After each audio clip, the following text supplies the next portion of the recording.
everyone on the ground. The gunman's roar shattered the restaurant's luxury calm. Crystal glasses toppled, guests screamed, and one woman didn't move. Maya's eyes stayed locked on the reflection of the armed men in the wine cabinet, her breathing slow, deliberate. Across the room, Alexander Thornfield, the billionaire owner, watched her frozen between disbelief and fascination. She looked like a waitress, but the way she shifted her stance spoke of combat, not service. The gun clicked. Maya smiled, faintly whispered "big mistake," and moved fast as light. When the chaos cleared, 3 men lay unconscious, and the billionaire had just met his equal. Alexander Thornfield adjusted his platinum Rolex as he surveyed the elegant dining room of Lernarden, his latest acquisition in Manhattan's restaurant empire. At 33, he'd built a hospitality conglomerate worth $3 billion, and tonight's inspection of his newest property was just another routine business matter. The Michelin-starred establishment hummed with quiet efficiency, crystal glasses catching the warm amber light from handcrafted chandeliers. "Everything appears to be running smoothly, Mr. Thornfield," his assistant whispered, but Alexander barely heard her. His attention had been captured by a young woman moving between tables with an unusual grace. Unlike the other servers who seemed nervous in his presence, this one carried herself with quiet confidence, her long black hair pulled back in a simple ponytail, revealing delicate Asian features, and eyes that seemed to miss nothing. Maya Chen had noticed the intimidating man in the thousand suit the moment he'd entered with his entourage. She'd worked at Lernard for 6 months, long enough to recognize when the owner was conducting one of his surprise visits. The other servers whispered nervously about Alexander Thornfield's reputation for perfectionism and his habit of firing people on the spot for minor infractions. But Mia had survived worse than demanding bosses. She'd learned long ago that keeping her head down and doing her job well was the key to staying invisible. "Excuse me?" Alexander's voice cut through her thoughts as she balanced a tray of wine glasses. "You're handling those glasses like you've been doing this for years, but you don't move like someone who's been waiting tables her whole life." Maya paused, meeting his piercing blue eyes with steady dark ones. "I move like someone who needs this job, Mr. Thornfield. Is there something specific you need?" The directness of her response surprised him. Most employees either fawned over him or cowered in fear. This young woman didn't neither. "What's your name?" "Maya Chen, sir." "I work the evening shift table sections 12 through 18. How long have you been with us?" "6 months, 2 weeks, 3 days. The precision of her answer made him raise an eyebrow. "I pay attention to details, Mr. Thornfield. It's important in this line of work." Before Alexander could respond, the front door burst open with explosive force.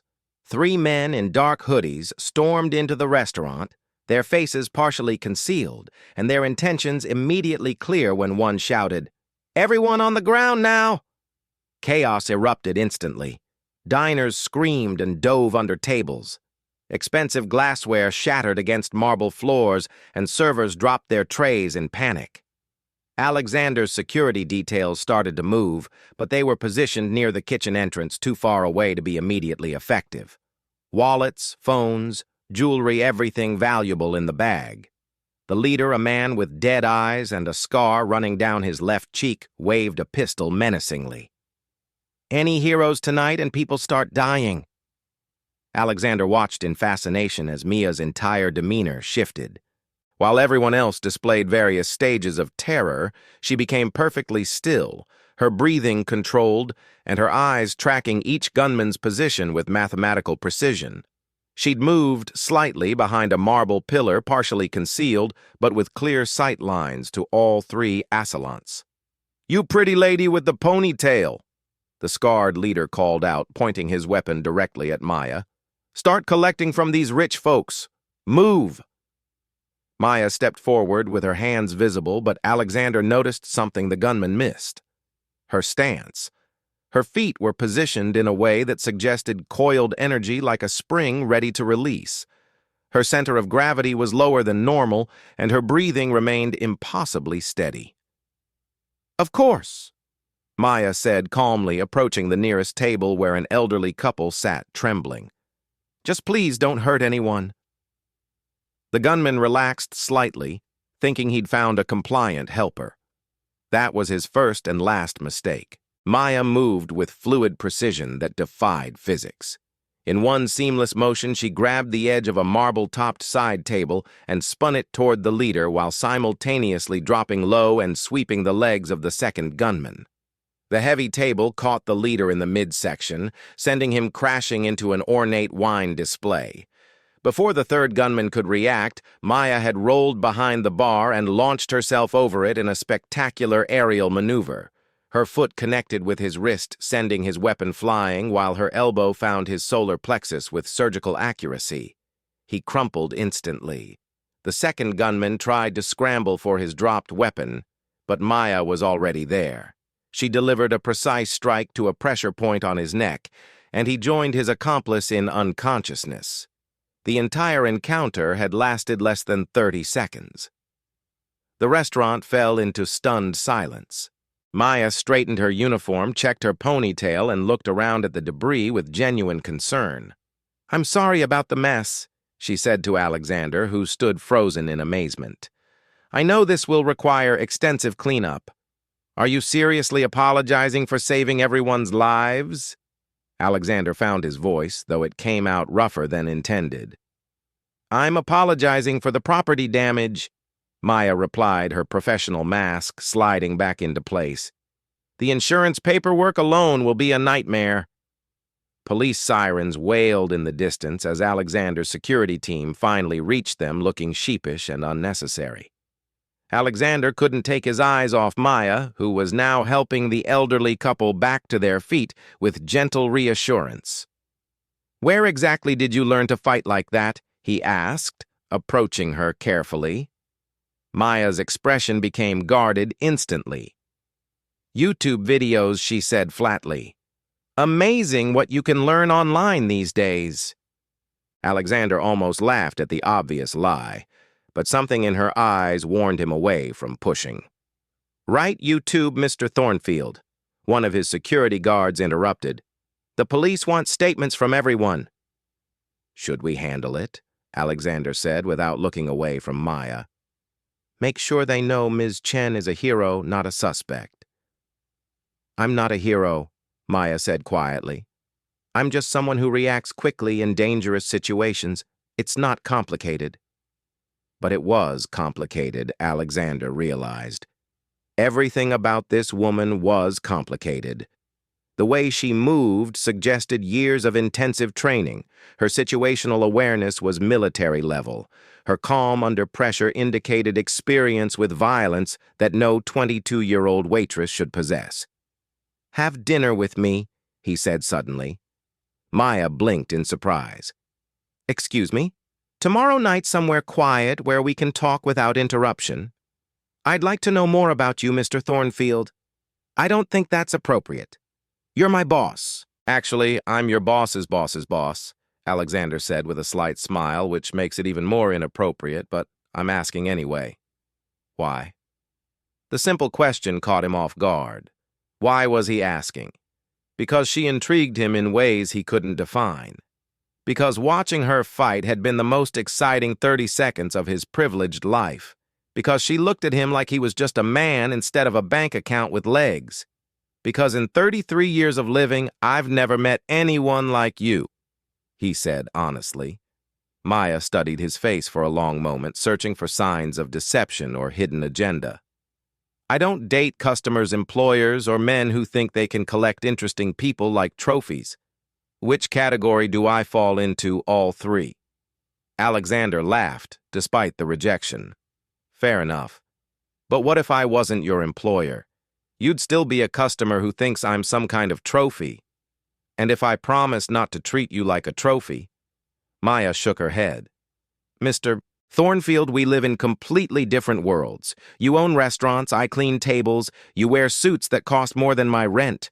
I shop at thrift stores. You collect art. I collect tips. The math doesn't work. Math can be wrong." Not this kind of math. Alexander found himself genuinely frustrated for the first time in years. He was accustomed to getting what he wanted through charm persistence or simply writing checks. Maya Chen wasn't impressed by any of his usual tactics. "What would it take?" he asked. "For what?" "For you to have dinner with me." Maya was quiet for so long he thought she might ignore the question entirely. When she finally spoke, her voice was softer, but no less determined. "It would take you being someone completely different than who you are, Mr. Thornfield. And since that's impossible, I suggest we both accept reality and move on." She walked away before he could respond, leaving Alexander standing among the broken glass and unconscious criminals, wondering why rejection from a waitress felt like the most significant thing that had happened to him in years. 3 days after the incident at Lernad, Alexander found himself doing something unprecedented. Sitting in the employee break room of his own restaurant at 7 in the morning, nursing a cup of terrible coffee and pretending to review inventory reports. In reality, he was waiting for Mia's shift to begin so he could observe her in her natural environment. What he discovered challenged every assumption he'd made about her background. Maya arrived precisely 15 minutes before her shift changed into her uniform with military efficiency and immediately began reviewing the evening's reservations with a focus that bordered on academic. Alexander watched from the kitchen service window as she memorized not just table numbers and guest preferences, but dietary restrictions, anniversary dates, and even the preferred wine selections of regular customers. She's something else, isn't she? Alexander turned to find Henri Dubois, Lernard Dan's head chef, standing beside him with a knowing expression. "What do you mean, Maya?" "That's who you're watching." "Yes. I've been cooking for 30 years, Miss Thornfield, and I recognize precision when I see it. That girl approaches serving tables like a master chess player approaches a tournament." Alexander frowned. "Chess player. She thinks 6 moves ahead. Watch her tonight during service. She anticipates needs before guests realize they have them. She knows which tables will order dessert based on their appetizer choices. She can predict when someone will need their wine glass refilled by their conversation patterns. It's remarkable. You think she's overqualified for this job?" Hai laughed softly. "I think she's overqualified for this planet. But whatever brought her here, she works harder than anyone else and never complains. The other servers respect her because she makes their jobs easier." As if summoned by their conversation, Maya appeared in the kitchen doorway. She moved with the same economical grace Alexander had noticed during the robbery, carrying herself like someone who owned every inch of space around her. Chef Dubois. "I noticed Table 7 has dietary restrictions that aren't listed in our system. The reservation notes mentioned shellfish allergies, but the guest also mentioned avoiding gluten during their last visit. Should I flag this for tonight's service, of course? Thank you for catching that before." Maya nodded and started to leave, but Henry called her back. "Maya, have you met our owner, Mr. Thornfield?" She turned, and Alexander saw the exact moment she spotted him. Her expression didn't change, but something shifted in her posture. A subtle defensive positioning that suggested she viewed him as a potential threat. "We've met," she said carefully. "Mr. Thornfield, is there something you need regarding tonight's service?" "Actually, yes. I'd like to discuss your background with the company. Your employment file seems unusually sparse." Maya's eyes narrowed slightly. "I provided all required documentation when I was hired."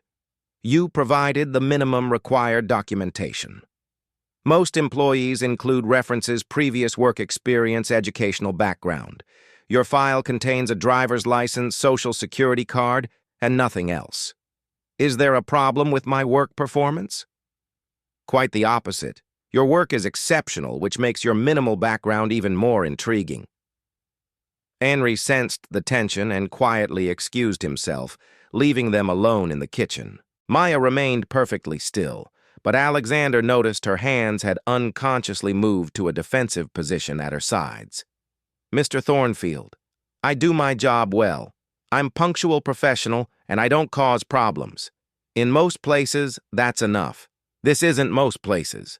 This is a 3 Michelin star establishment where every employee undergoes extensive background screening. Then perhaps you should have screened me more thoroughly before hiring me. Alexander found himself smiling despite the obvious rebuff. You're doing it again. Doing what, turning the conversation back on me instead of answering questions about yourself. It's a sophisticated deflection technique, or maybe I just value my privacy. Privacy is one thing. Mystery is another. The way you fought those men required years of professional training. Your knowledge of wine service suggests formal sommelier education. Your intuitive understanding of fine dining protocols indicates experience in establishments far above this level. And yet you work here as a server, live in a studio apartment in Queens, and act like you've never been anywhere or done anything interesting. Maya was quiet for a long moment, studying his face with those dark, unreadable eyes. You've been investigating me. I've been trying to understand you. There's a difference, I think so. One comes from suspicion, the other from curiosity. And which is this? Alexander considered the question seriously. Honestly, both. The way you handled those gunmen was impressive but concerning. That level of skill doesn't come from casual self-defense classes. Maybe I'm just naturally coordinated, and maybe I'm naturally humble. We both know that's not true. Despite herself, Maya's lips quirked upward in what might have been the beginning of a smile. You're asking me to trust you with personal information. But what exactly have you done to earn that trust? Fair point. What would it take? For starters, stop investigating my background. If you want to know something about me, ask me directly. All right. Maya Chin, where did you learn to fight like that? My grandfather taught me. Next question. Where's San Francisco's Chinatown next? Why did you leave? The almost smile disappeared entirely. That's not a fair question. Why isn't it fair? Because you're not ready for that answer, and I'm not ready to give it. Alexander felt himself being drawn deeper into the puzzle that was Maya Chen. Every answer she gave raised 3 new questions, and every defensive response made him more determined to understand what she was protecting herself from. Have dinner with me tonight after service. Then he said again, Mr. Thornfield, Alex, just Alex, and not as your employer, as someone who finds you fascinating and wants to know more. Why is this so important to you? The question stopped him cold. Why was it important he dated models, actresses, and brilliant businesswomen without feeling this level of compelling interest? What was it about Maya that made him want to break through her defenses? Because I've spent my entire adult life surrounded by people who want something from me, he said finally. Money, connections, social status, business opportunities, but you don't want anything. You actively discourage my interest. In my world, that's so rare. It's practically extinct. Maybe I don't want anything because I've learned that everything comes with a price. What if it doesn't? Everything does, Alex. The question is whether you're willing to pay it when the bill comes due. Before he could respond, Maya glanced at her watch and straightened her uniform. I need to start my shift, if you'll excuse me. She walked away, leaving Alexander standing in the kitchen with the uncomfortable realization that he was pursuing someone who might be running from something far more serious than he'd imagined. But instead of deterring him, the thought only made Maya Chen more compelling. As the evening service began, Alexander positioned himself where he could observe Maya without being obvious about it. Henri had been right. She moved through the dining room like a grandmaster playing chess. She anticipated every need-solved problems before they became visible and somehow managed to make a room full of demanding millionaires feel like they were her only priority. But it was the small details that captured Alexander's attention. The way she held wine bottles suggested formal training in prestigious establishments. Her conversation with a French businessman flowed effortlessly between English and French with an accent that spoke of education, not just exposure. When an elderly Italian guest became confused about the menu, Maya switched to fluent Italian without missing a beat. Most telling of all was her interaction with a young couple celebrating their anniversary.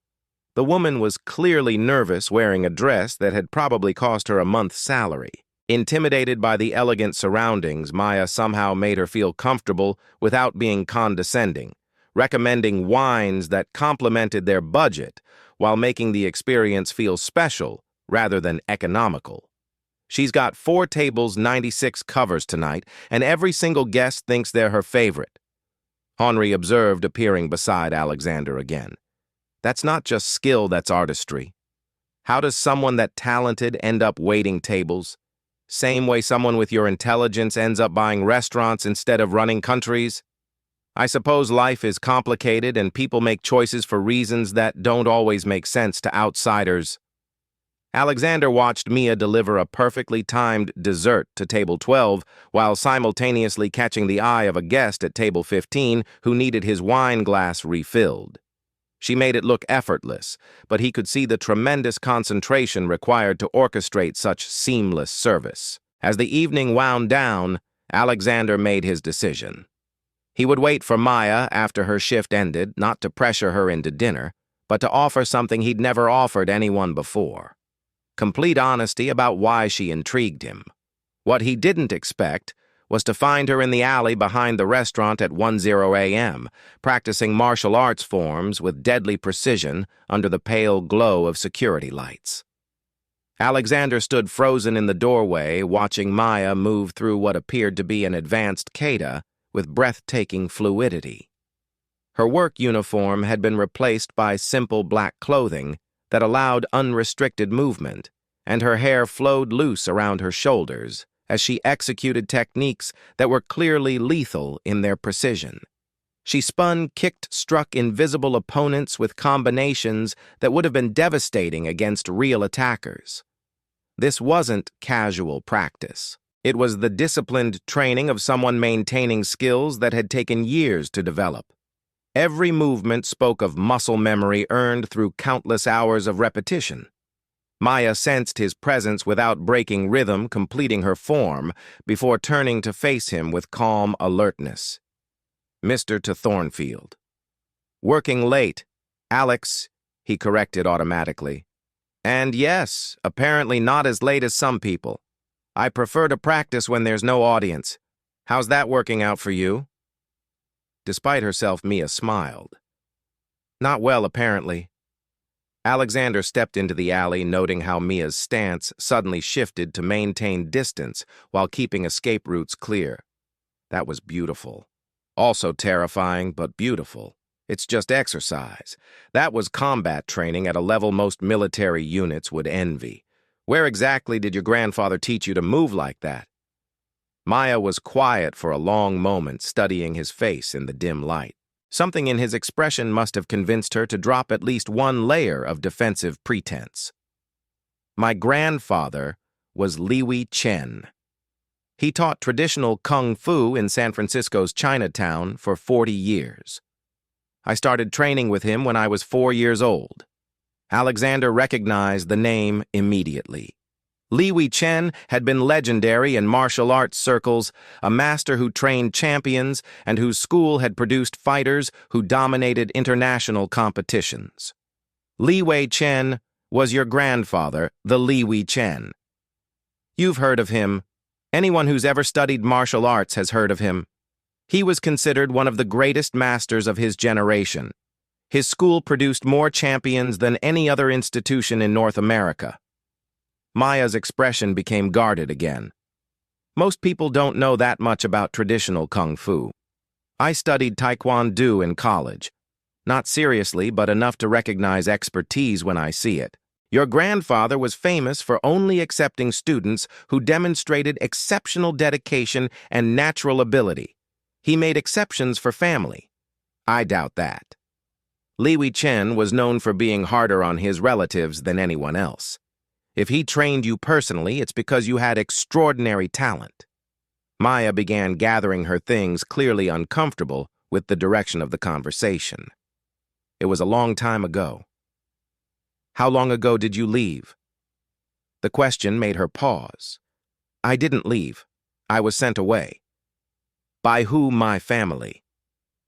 When I turned 18, they decided I needed to focus on more practical pursuits. Marriage, specifically. Traditional Chinese families don't always approve of daughters who prefer fighting to finding husbands. Alexander sensed there was much more to the story, but Ma's body language warned him not to push further. Instead, he took a different approach.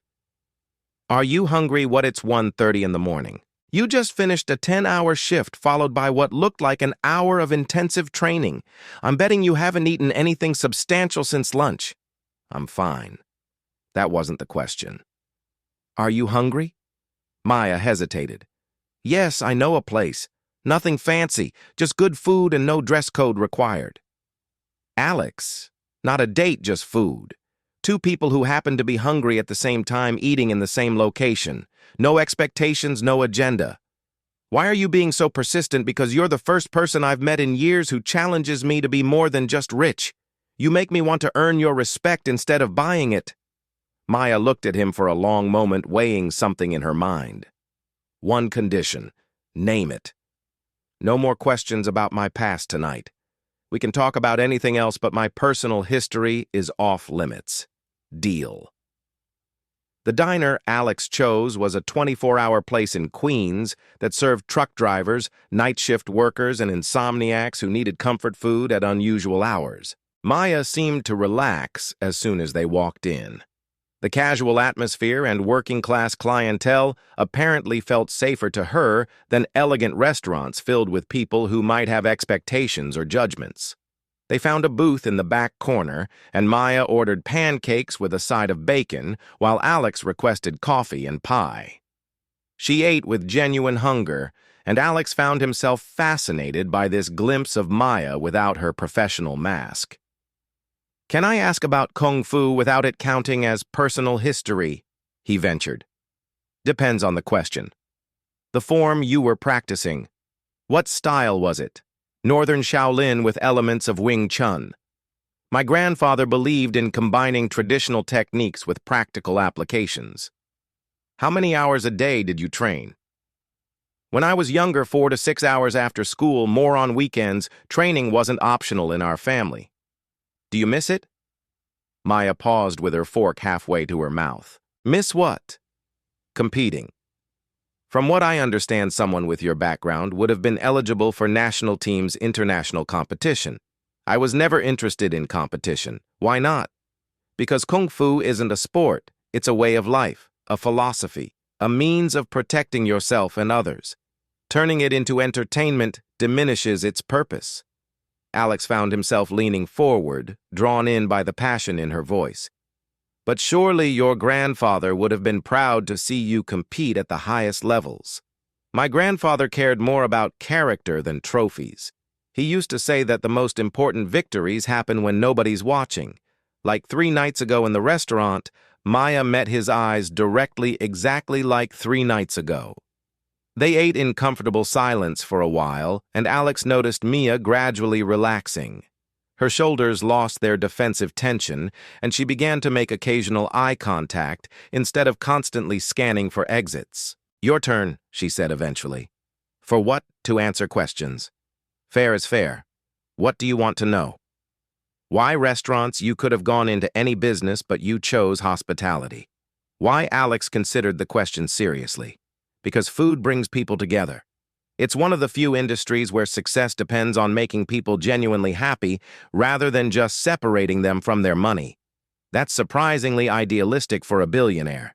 You think billionaires can't be idealistic? I think it's easier to be idealistic when you can afford the luxury of principles. That's cynical even for you. Maya shrugged. Experience teaches cynicism. What kind of experience? She gave him a warning look. That counts as personal history. Sorry, force of habit. They finished eating as the first hints of dawn began lightening the sky outside. Alex found himself reluctant to end the evening, which had been the most genuinely relaxing conversation he'd had in months. Can I drive you home? He offered as they stood to leave. I can take the subway. It's 5:00 a.m. and you live in Queens. Let me drive you. Mia hesitated, then nodded. Thank you. Alex's car was a modest BMW rather than the Ferrari or Lamborghini Mia had expected. She raised an eyebrow as he opened the passenger door for her. "Not what you were expecting. I figured you'd drive something flashier. I saved the flashy cars for when I need to intimidate people. Tonight I just want to get you home safely." During the drive to Maya's neighborhood, they talked about books, movies, and music. Neutral topics that revealed shared interests in classic literature and obscure foreign films. Alex discovered that Maya was far more widely read than her job suggested, with opinions on authors and subjects that indicated formal education well beyond high school. When they reached her building, a converted warehouse in an industrial area that was slowly gentrifying, Maya turned to him with an expression he couldn't quite read. "Thank you for dinner, and for not pushing when I asked you not to. Thank you for giving me a chance to prove I'm not completely terrible. Jury's still out on that," Maya said, but she was smiling. "Can I see you again, Alex?" "Not a date, just this conversation with someone who doesn't want anything from me except honesty." Maya studied his face in the dim light from the dashboard. "Why is this so important to you?" "Because you're the first person I've met who makes me want to be worthy of their respect." Something shifted in Maya's expression. A brief glimpse of vulnerability before her defenses snapped back into place. "I have to go." She was out of the car before Alex could respond, disappearing into her building without looking back. But as he drove home through the empty streets, Alex couldn't shake the feeling that something significant had changed between them. What he didn't know was that Maya was standing at her window watching his taillights disappear and wondering why a man who could have anyone was so determined to understand someone who'd spent years making herself invisible. And what neither of them realized was that Marcus Webb, Alex's business partner and oldest friend, had been following them since they left the restaurant, taking photographs and making plans that would soon threaten everything they were beginning to build together.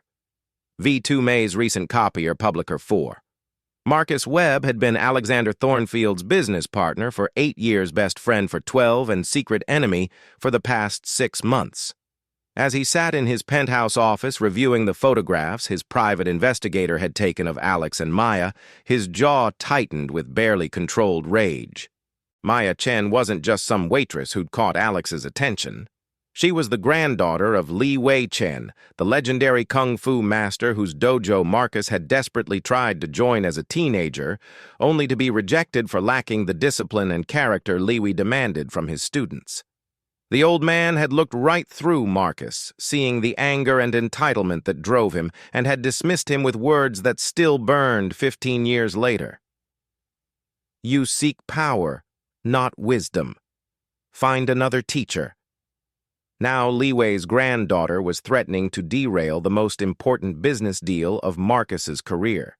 Webb Industries stood to make $40 million from the sale of Alex's restaurant chain to a consortium of international investors, a deal that would only proceed if Alex remained focused on business rather than getting distracted by romantic entanglements with inappropriate women. Marcus picked up his phone and dialed a number he'd hoped never to use. "It's Webb. I need you to handle a problem." The voice on the other end was cold and professional. "What kind of problem?" "The kind that requires someone to disappear for a while permanently if necessary." While Marcus was making arrangements to destroy her life, Maya was experiencing something she'd thought was impossible: hope. For the first time in 4 years, she'd allowed herself to imagine a future that didn't involve hiding, running, or constantly looking over her shoulder. Working at Leonard Dana had become more than just a job since Alex started visiting regularly. He'd kept his promise not to pressure her about dates, instead finding excuses to be in the restaurant during her shifts. Sometimes he reviewed inventory reports from a corner table. Other times he met with suppliers in the dining room. Always he treated her with the same respectful professionalism he showed his executives, never using his position to make her uncomfortable. But it was the small gestures that broke down Mia's defenses. The way he remembered she preferred Earl Grey tea over coffee during her breaks. How he'd arranged for the staff parking area to have better lighting after learning she walked to the subway alone after late shifts. The fact that he'd quietly increased security at all his properties following the restaurant robbery, not to protect himself, but to ensure his employees felt safe. Maya was cleaning tables after the lunch service when Henry approached with an expression of barely controlled fury. "Maya, I need to speak with you privately." Something in his tone made her stomach clench with familiar dread. She followed him into his office where he closed the door and turned to face her with devastating news.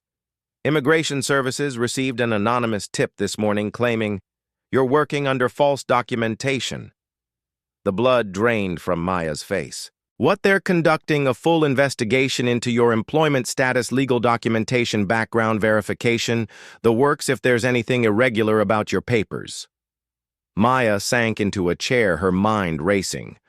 Her documentation was legitimate, but it wouldn't survive deep scrutiny because it had been created by people who specialized in helping victims disappear from dangerous situations.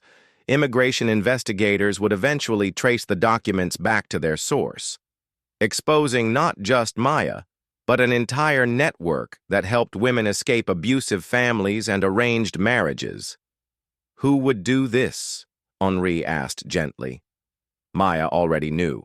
There was only one person who had both the motivation and resources to destroy her life so thoroughly. Someone who'd been watching her closely enough to know exactly where to strike. "I have to quit," she said quietly. "Maya, no, we can fight this. Alexander has excellent lawyers. I can't involve Alex in this. If immigration connects him to my case, it could damage his businesses, his reputation. I won't let that happen." "Then what will you do?" Maya stood up, her decision made. "What I've always done. Run." Henri grabbed her arm gently. "You don't have to live like this. Whatever you're running from, there might be another way. You don't understand. The people I'm running from don't give up. They don't forgive, and they have enough money and connections to destroy anyone who tries to help me." That evening, Maya packed her few belongings into a single duffel bag, the same routine she'd performed in 3 different cities over the past 4 years. Leave no trace. Take nothing that couldn't be replaced, disappear before anyone realized she was gone. She was almost finished when she heard a key in the lock. Only one person had a key to her apartment, the landlord, and he'd given Mia explicit instructions never to use it except in emergencies. Maya positioned herself behind the door, ready to fight if necessary. But the person who entered was Alexander Thornfield. Maya. "Henry told me what happened. We need to." Alex stopped short when he saw the packed bag on her bed. "No, you shouldn't be here. You're leaving. I have to." "No, you don't. We can handle this together. I have lawyers, investigators, resources." "Alex, stop." Maya's voice was firm but not unkind. "This isn't your fight. Like hell it isn't. Someone is targeting you to get to me. That makes it absolutely my fight." Mia turned to face him fully, and Alex saw something in her eyes that made his blood run cold. This wasn't fear or uncertainty. This was the look of someone who'd made a final decision and wouldn't be swayed by arguments or emotions. "You think this is about you, but it's not. This is about my past catching up with me just like I always knew it would. What past, Maya? Talk to me. Whatever this is, we can handle it. I can't tell you. Why not? Because you're a good man who believes problems can be solved with money and determination. But some problems don't have solutions. Some people can't be fought or reasoned with or bought off. Sometimes the only option is to run." Alex moved closer, his voice desperate. "I'm not letting you disappear from my life because someone sent an anonymous tip to immigration. It won't stop with immigration." Maya's voice was flat, emotionless. "Next, it'll be the IRS. Then it'll be criminal investigations based on planted evidence. Then it'll be threats against people I care about. It escalates until everyone around me is in danger." "Who is it? Who are you so afraid of?" Maya was quiet for a long moment, weighing how much truth she could safely share. "My family. Your family is threatening you. My family sold me." The words hung in the air like a physical blow. Alex felt his knees buckle slightly as the implications hit him. When I was 17, my parents arranged a marriage to a man I'd never met. Jiang Wei, heir to a shipping fortune, 43 years old with a reputation for acquiring beautiful things and discarding them when he got bored. The bride price was $2 million. Alex's hands clenched into fists. Jesus Christ, I refused. My grandfather supported my decision and offered to let me stay with him, but my parents threatened to destroy his school, ruin his reputation, and have him deported if he interfered. So I agreed to meet Jiang Wei, thinking maybe I could convince him I wasn't suitable. Maya's voice became distant, as if she were recounting someone else's story. He didn't want a wife. He wanted a possession, something beautiful and exotic to display at social functions and abuse in private. When I continued refusing, he had me kidnapped and held until the wedding. How did you escape my grandfather's training? Jiang Wei's men underestimated what a 17-year-old girl could do when properly motivated. I fought my way out, took money from Jiang Wei's safe, and disappeared. That was 5 years ago. 4 years, 7 months, 12 days. Jiang Wei has been looking for me ever since, not because he loves me, but because I embarrassed him. I made him look weak in front of his associates. In his world, that's unforgivable. Alex felt rage building in his chest like a physical fire. Why haven't you gone to the police with what evidence Jiang Wei's operation is completely legal on paper? Arranged marriages aren't illegal if both parties appear to consent. And my family would swear I was mentally unstable, that I ran away from a loving home and a generous suitor. But you're an American citizen. You have rights. I'm a Chinese-American woman with no money, no connections, and no proof of crimes that were carefully constructed to appear legal. Jiang Wei has teams of lawyers, politicians in his pocket, and enough money to make problems disappear permanently. Alex understood now why Maya had been so resistant to his interest. She wasn't playing hard to get or protecting herself from heartbreak. She was protecting herself from a genuine threat that could cost her everything, including her life. So you've been running for 4 years. New city every 18 months. New identity, new job, new life. It worked until someone figured out who I really am. Someone like Marcus Webb. Maya's head snapped up in surprise. What, my business partner? He's been acting strange lately, asking questions about you, taking calls he won't explain. I thought he was just being protective of the business. But now, Alex, you have to stay away from me. If Marcus is involved, then Jiang Wei knows exactly where I am. Coming here puts you in danger. I don't care about danger. Well, I do. Maya's composure finally cracked. I care about you getting hurt because of me. I care about your business being destroyed because you tried to help someone you barely know. I care about good people suffering because I was selfish enough to let myself care about someone again. Alex reached for her, but Mia stepped back, shaking her head. I'm leaving tonight. Don't try to find me. Don't hire investigators or use your connections. Just let me go and forget we ever met. Maya promised me. Alex looked at her for a long moment, seeing the fear and desperation she was trying so hard to hide. I can't promise that. Then you're going to get us both killed. Maya grabbed her bag and headed for the door, but Alex blocked her path. There has to be another way. There isn't. What if we expose him? What if we go public with what he's done? With what proof? My word against his. He'll destroy me in court and come after you next. What if we make sure he can't? Something in Alex's tone made Maya look at him more carefully. What do you mean? Give me 24 hours. Don't run. Don't disappear. Give me 1 day to show you there's another option. Alex, this isn't a business problem you can solve with strategy and resources. Maybe not, but I'm not giving up on you without a fight. Maya stared at him, torn between hope and terror. Everything in her experience told her to run immediately. But something in Alex's eyes made her want to believe that maybe, just maybe, there was another way. 24 hours, she said finally, but if you can't find a solution that doesn't put you at risk, I'm gone. Deal. As Alex left her apartment, Neither of them noticed the van parked across the street or the long-range camera capturing their every move. Marcus Webb was already implementing the next phase of his plan, and 24 hours might not be nearly enough time to save them both. Alexander Thornfield had built his business empire by being prepared for any contingency, but nothing had prepared him for the phone call that woke him at 4:00 a.m. "Mr. Thornfield, this is Detective Martinez, NYPD. We need you to come to Bellevue Hospital immediately. Maya Chen was found unconscious in an alley in Chinatown 3 hours ago." Alex was dressed and in his car before the detective finished explaining the circumstances. Maya had been discovered by a jogger, beaten unconscious with no identification and no obvious motive for the attack. Only the emergency contact card in her wallet, which listed the restaurant, had led police to Alex. The drive to the hospital passed in a blur of rage and self-recrimination. He should have insisted she stay with him. He should have provided better security.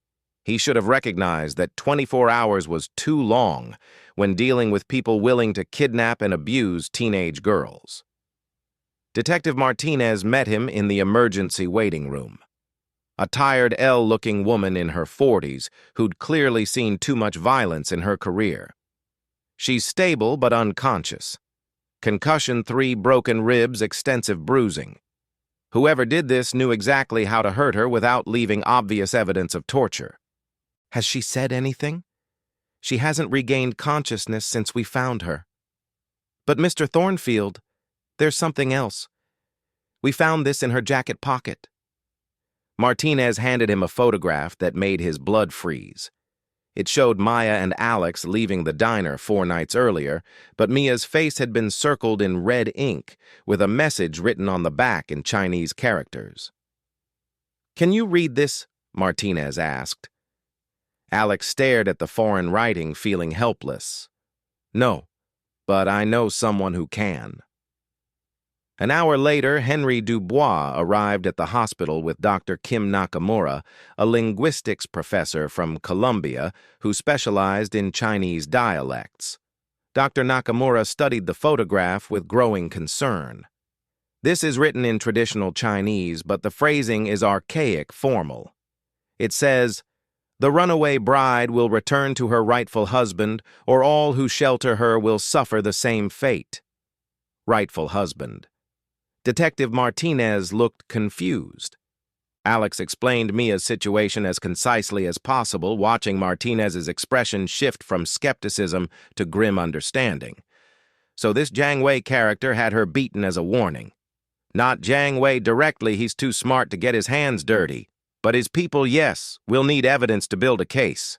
I might be able to help with that. Everyone turned as Marcus Webb entered the waiting room, his expression perfectly crafted to convey concern and support. Alex felt his suspicion crystallize into certainty. "Marcus, how did you know to come here? I heard about the attack through police contacts. I came as soon as I could. Police contacts. Alex, we need to talk privately." Against his better judgment, Alex followed Marcus to a quiet corner of the waiting room. Marcus glanced around to ensure they weren't overheard before speaking in low, urgent tones. "This has to stop now. What has to stop your involvement with this woman? She's dangerous, Alex. She's brought violent criminals into our lives, threatened our business, and now she's putting everyone around her at risk. Maya is the victim here. Maya is a magnet for trouble. And as long as you're associated with her, that trouble becomes our trouble." Alex studied his partner's face, seeing something he'd never noticed before. A coldness that went deeper than business concerns. "You did this. What, you're the one who called immigration. You're the one who told Jiang Wei where to find her." Marcus's expression didn't change, but something shifted in his eyes. "Alex, you're emotional right now. You're not thinking clearly. Answer the question, Marcus. Did you contact Jiang Wei? I contacted people who could verify whether this woman was who she claimed to be." "Yes." The admission hit Alex like a physical blow. "You son of a I protected our business interests. This woman was using false documentation, lying about her background and manipulating you into a relationship that could have destroyed everything we've built. by selling her out to the man who tried to force her into marriage, by ensuring that dangerous criminals didn't become our problem. Alex felt rage building in his chest, but he forced himself to stay calm. Losing his temper now wouldn't help Ma, and it might prevent him from learning the full extent of Marcus's betrayal. What exactly did you tell Jiang Wei? I told him where she was working and living. Nothing more. And what did he offer you in return? Marcus hesitated, and Alex knew he'd found the real motive. Jiang Wei owns 40% of the investment consortium trying to buy our restaurant chain. He made it clear that his participation was contingent on certain obstacles being removed. Obstacles? You mean Maya. I mean distractions that were preventing you from focusing on business. Alex felt the last of his illusions about his partnership and friendship with Marcus crumble into dust. How long have you been planning this? Since I realized you were serious about pursuing her, Alex, this deal represents $40 million in profit. $40 million you were willing to throw away for a woman you'd known for less than a week, so you decided to have her beaten and threatened. I decided to remind her that some situations can't be fixed with good intentions and deep pockets. I thought she'd take the hint and disappear on her own, but she didn't. No, she came to you for help, which forced more direct measures. Alex looked at the man he'd considered his closest friend for over a decade and realized he'd never really known him at all. Marcus had always been ambitious and calculating, but Alex had assumed those traits were balanced by loyalty and basic human decency. He'd been wrong. The partnership is over. Alex, don't make emotional decisions. You'll regret. The only thing I regret is trusting you. Alex's voice was deadly quiet. You have 24 hours to remove your belongings from our offices. After that, security will escort you from the premises. You're making a mistake. Without my connections, your expansion plans will proceed without you or they won't. Either way, you'll have no part in them. Alex turned to leave, but Marcus grabbed his arm. This won't end here. Jiang Wei won't stop because you fired me. If anything, you've made the situation worse. Then I'll deal with Jiang Wei directly. With what good intentions? Jiang Wei has been acquiring women like collectible art for 20 years. He has politicians, judges, and police commissioners in 3 countries on his payroll. You think your money and your American lawyers scare him? Alex pulled free of Marcus's grip. We'll find out. As Alex walked away, Marcus called after him one last time. She'll get you killed, Alex. And for what? A woman who spent 4 years lying about everything, including her name. Alex stopped. What do you mean, including her name? Marcus smiled with cold satisfaction. Maya Chen isn't her real name. She's been using false identities for so long I doubt she remembers who she really is. The woman you think you're protecting doesn't even exist.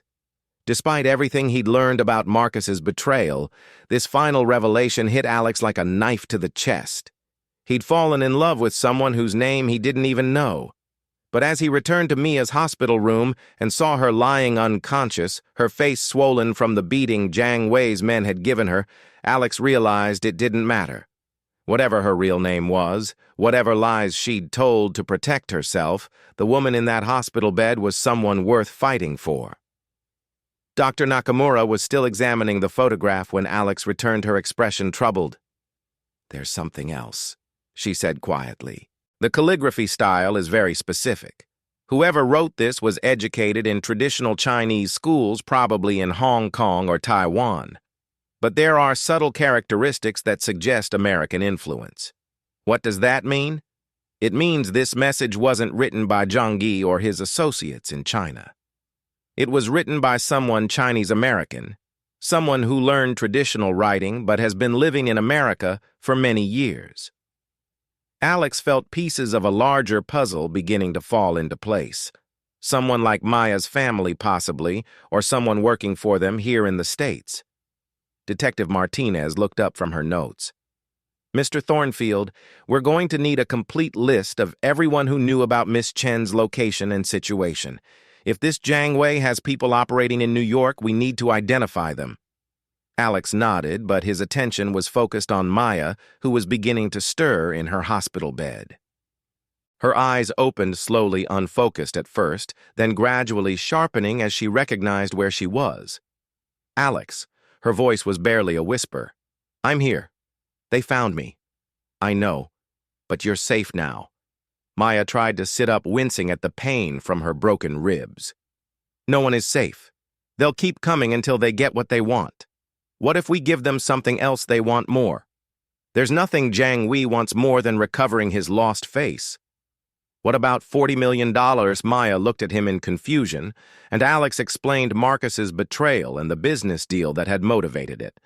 As he spoke, Ma's expression shifted from confusion to understanding to something approaching hope. You're talking about destroying their expansion plans. I'm talking about making it more expensive for Jiang Wei to pursue you than to let you go. Alex, these people don't think like Western businessmen. Face and reputation matter more than money. Then we attack his face and reputation. Doctor, Nakamura cleared her throat. Actually, there might be a way to do both. Everyone turned to look at her, and she continued with growing excitement.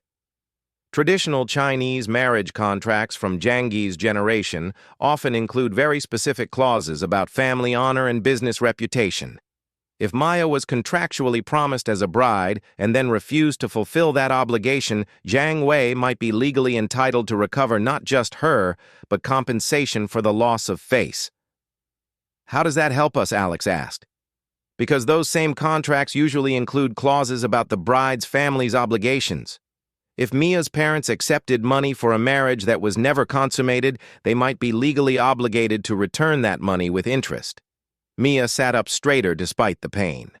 $2 million plus 4 years of interest and penalties, which in traditional Chinese business law could easily amount to $8 or $10 million, Dr. Nakamura confirmed. Alex felt hope building in his chest. So, if we can prove Maya's parents breached their contract, Jiang Wei might be more interested in recovering his money from them than pursuing Maya. Maya looked between Alex and Doctor. Nakamura hardly daring to believe what she was hearing. But we'd need proof of the original agreement documentation of the money transfer evidence that my parents acted in bad faith, all of which might be available through legal discovery if we file the right kind of lawsuit. Detective Martinez added, for the first time in 4 years, Maya Chen began to believe that maybe, just maybe, she wouldn't have to run anymore. But first they would have to survive Jiang Wei's next move, which was already in motion. The confrontation came sooner than any of them expected. Jiang Yi arrived in New York 18 hours after Mia regained consciousness, bringing with him a team of lawyers, security personnel, and enough political influence to make Detective Martinez's investigation suddenly disappear from official channels. But Alexander Thornfield had spent the previous day making preparations of his own. You requested this meeting, Jiang Yi said as he entered the private dining room of Leonard. He was exactly what Alex had expected. Impeccably dressed, coldly handsome, with the kind of casual arrogance that came from a lifetime of getting whatever he wanted. I trust you have something meaningful to discuss. Alex stood to greet his guest, noting the 2 bodyguards who positioned themselves near the exits. I have a business proposition. I don't conduct business with people who harbor stolen property. Stolen property? Alex kept his voice level despite the rage building in his chest. You mean Maya? I mean my contractually obligated bride who has been unlawfully kept from fulfilling her family's agreement. The woman who was kidnapped and held against her will. You mean Youngwis's expression didn't change. Different perspectives on the same situation, but I'm not here to debate ancient history. I'm here to recover what belongs to me. Maya doesn't belong to anyone. Me belongs to my household, according to a legally binding contract signed by her parents and witnessed by appropriate authorities. The fact that she ran away doesn't invalidate that agreement. Alex noted the different name but filed that information away for later. Contracts can be broken, not this one. Too much money was exchanged. Too many reputations are at stake. Maya will return with me to San Francisco, where the delayed wedding ceremony will finally take place. And if she refuses, she won't refuse, not after her family explains the consequences of continued disobedience. Jiang Wei gestured, and one of his associates placed a tablet on the table. The screen showed video footage of an elderly man Alex recognized as Liwi Chen Ma's grandfather being led away from his dojo in handcuffs. Immigration violations, Jiang Wei explained calmly. Discovered during a routine audit of his school's financial records, he's currently being held for deportation hearings. Alex felt his hands clench into fists. You son of a, I'm a businessman protecting my investments. Maya's grandfather will be released and all charges dropped as soon as she fulfills her obligations if she continues to resist. Jiang Wei didn't need to finish the threat. The message was clear. Comply or watch the man who'd raised her suffer the consequences. There's another option, Alex said quietly. I'm listening. You received $2 million from Maya's parents as part of the marriage contract. According to traditional Chinese business law, if the bride's family breaches that contract through deception or bad faith, they are obligated to return your investment with appropriate penalties. Jiang Yi's expression sharpened with interest. Go on. Maya's parents lied to you. They claimed she was willing to marry you, but they knew she would refuse. They took your money under false pretenses, which constitutes fraud under both American and Chinese law. Even if that were true, recovering money from her parents doesn't address the matter of face. I was publicly humiliated when Maya disappeared. That requires personal compensation. Alex had anticipated this argument. What if the compensation was substantial enough to demonstrate that you were the wronged party?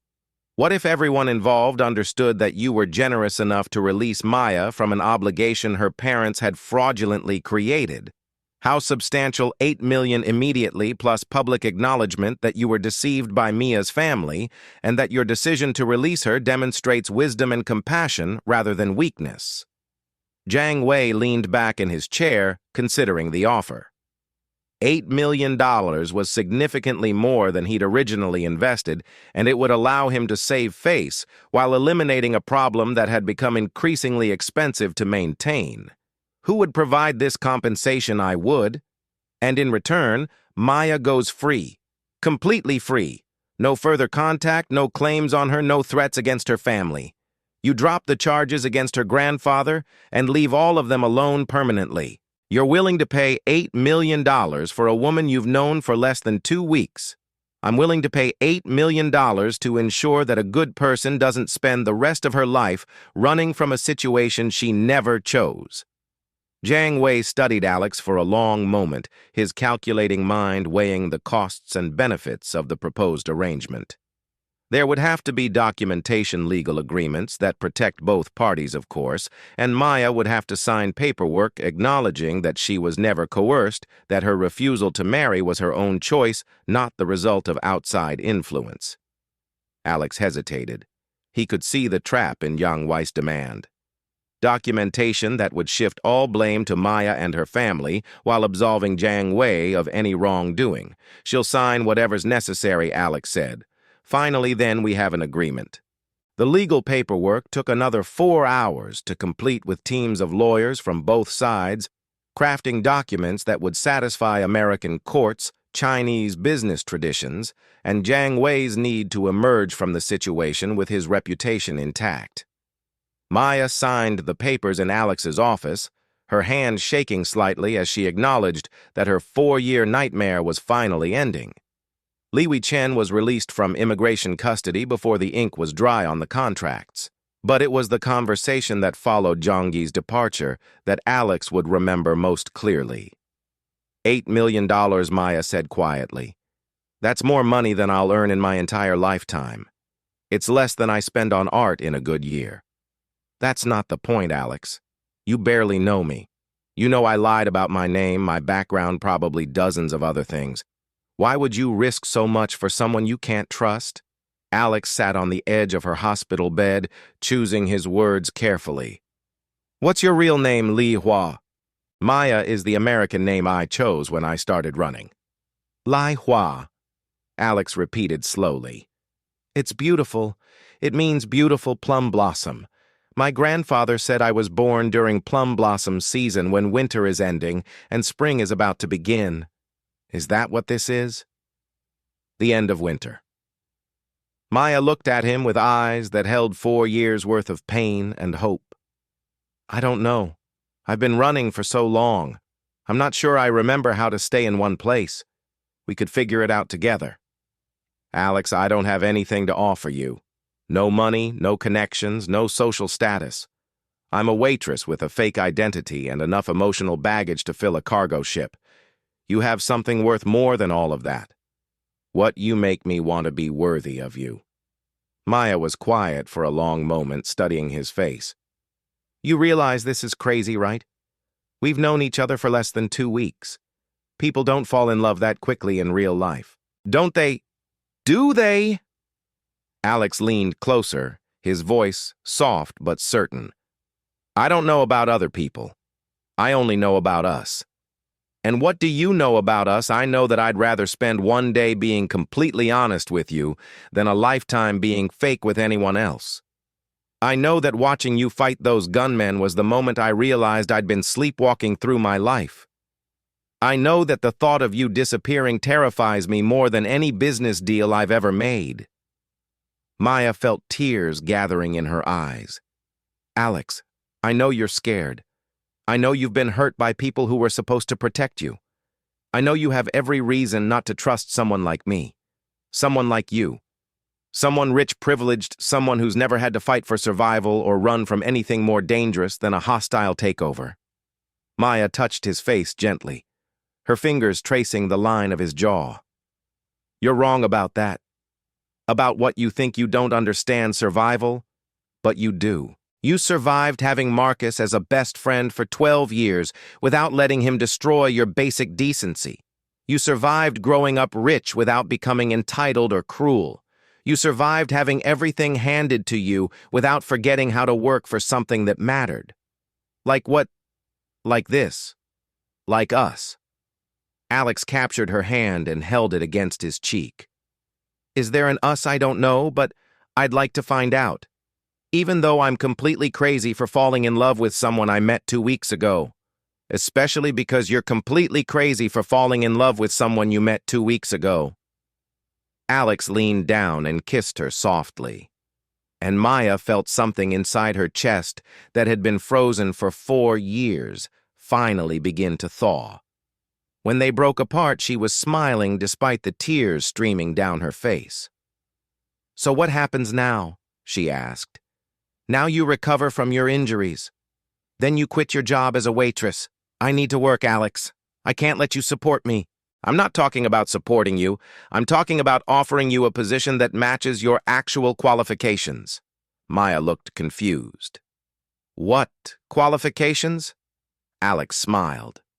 Henry told me you speak 4 languages. Fluently have sommelier-level wine knowledge and understand fine dining service better than people who've been in the industry for decades. I'm expanding into international markets next year. I need someone who can handle cultural complexities and high-stakes negotiations. You're offering me a job. I'm offering you a career if you want it. Maya stared at him in amazement. You're serious, completely serious. Though I should warn you, the position comes with some unusual requirements, such as the person in this role would need to attend a lot of business dinners, travel frequently, and occasionally accompany the CEO to social functions. That sounds suspiciously like dating. Dating with excellent health insurance and a 6-figure salary. Maya laughed despite herself. Right. You're ridiculous. I'm practical. I need someone I can trust in that position, and I'd like to spend more time with the woman I'm in love with. This solves both problems. What if it doesn't work out between us? Then you'll still have a career you're qualified for and a reference that will open doors anywhere in the hospitality industry. Maya considered the offer, hardly able to believe her life was changing so dramatically. I have one condition. Name it. I want to visit my grandfather before I make any major decisions. I need to talk to him about what happened. Make sure he's really safe. Of course, we'll fly to San Francisco tomorrow. I'm not letting you out of my sight until I'm absolutely certain Jiang Wei honors his agreement. Maya smiled. That could take a while. I'm hoping it takes forever. Liwi Chen was waiting for them at the small airport outside San Francisco, looking older than Maya remembered, but unmistakably her grandfather. When he saw her walking toward him with Alex, his weathered face broke into the first genuine smile Maya had seen from him in years. Mei Hua, he said softly, using her real name as he embraced her. You look like yourself again. What do you mean for 4 years you've been carrying the weight of other people's choices? Now you move like someone who's remembered she has choices of her own. Maya introduced Alex, who bowed respectfully and addressed Li Wei and carefully practiced Mandarin. The old master smiled at the effort and responded in English.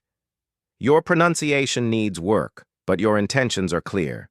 You care for my granddaughter. Very much, sir. Good.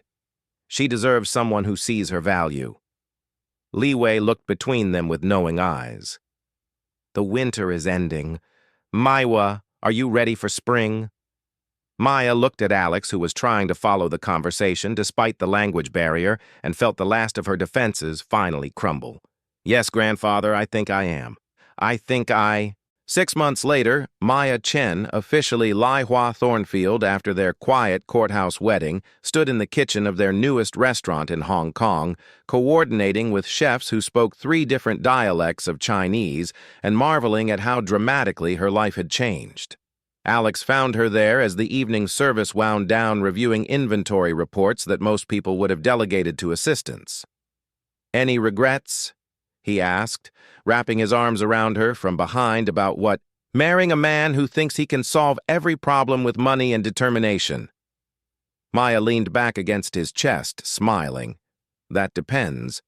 Any regrets about marrying a woman who can take down armed robbers but still checks the locks twice before going to sleep? Not even one. Good. Because I'm told this job comes with some unusual requirements, such as the person in this role needs to attend a lot of business dinners, travel frequently, and occasionally kiss the CEO when he's being particularly charming. Alex turned her around in his arms, grinning. That does sound challenging. I'm up for it if you are. Mrs. Thornfield, I thought you'd never ask. As Alex kissed his wife in the kitchen of their Hong Kong restaurant, both of them remembered that sometimes the best love stories begin with the most unlikely meetings, survive the most impossible obstacles, and end up exactly where they belong.